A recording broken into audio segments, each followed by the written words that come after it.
There's a joke, you might have heard it, that when you need to really deal with a tough situation, you write a strongly worded letter, and that's supposed to signal that maybe you're not actually that serious about changing this. Well, Pete Buttigieg apparently didn't get the joke because he did send a strongly worded letter. That is his massive overture against Norfolk Southern to support the people of East Palestine who are still suffering.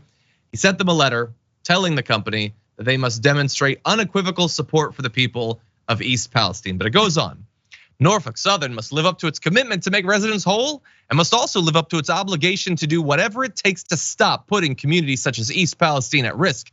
This is the right time for Norfolk Southern to take a leadership position within the rail industry, shifting to a posture that focuses on supporting, not thwarting, efforts to raise the standard of US rail safety regulation. So there's been a lot of criticism of Pete Buttigieg up until this point, saying that he is taking, a major backseat on this whole situation. He's pretending that he can't regulate them by saying, what am I gonna do? Well, don't you worry.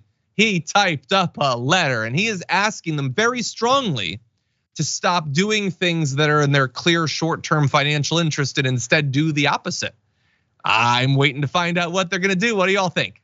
You think they're gonna stop lobbying to take away regulations and all that? I don't know, Francesca. I can't wait to find out. It is high time that you, corporation, find it in the goodness of your heart to do the right thing, because corporations are people too. Like it's so farcical. John, that's effectively what that letter said. That people are gonna be really mad at you if you don't do the right thing. Oh, boo effing who? No, they don't care. You're the only one that they can answer to. Pete Buttigieg, head of the Department of Transportation. I love how he thought this was gonna be chill for him. And then we all got woke on railroads, and it's no, buddy.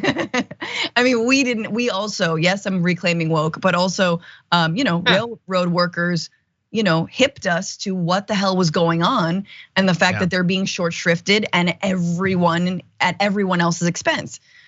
Here you go. Yeah, it really, he was supposed to just slide into transportation, hang out for a little bit, make some connections in DC, and then pop up to run for president, whatever. And then there was the strike, and there was the issues with the air flights, and now there's it is bad time. If we ever take seriously the issues of AI and the crashes and everything, man, it is a bad time to be the transportation secretary. Maybe the worst that it's been in decades. But that's where he finds himself now. On the other hand, you want to be president someday, Pete Buttigieg. You desperately want that. To do that, to win over people, maybe you should show yourself to be a leader, and you have been presented with opportunities to do that. Now, I'm not saying that you unilaterally can solve all of these problems, at the very least instantaneously. You can't necessarily do that.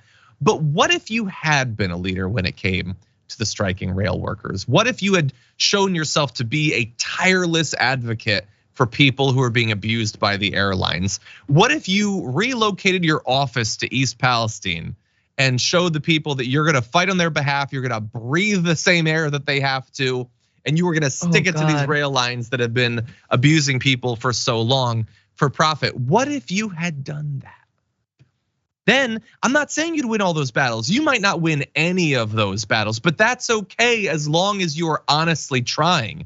Bernie has lost many just battles, but we love the fact that he tried, that he keeps fighting. Buttigieg had that chance, and we see when politicians do this. So Gavin Newsom, another guy who wants to run for president, loves to pretend that he's a progressive or whatever. I don't know if you saw, but over the weekend he's like, this proposal for a new wealth tax is dead on arrival in California. Well, we see when you're not willing to fight and when you are.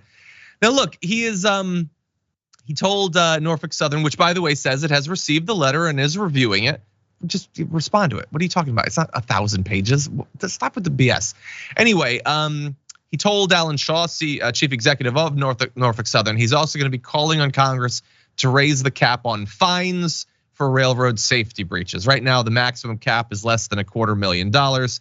Norfolk Southern's revenue last year was $12.7 billion. Jesus, so the bare minimum.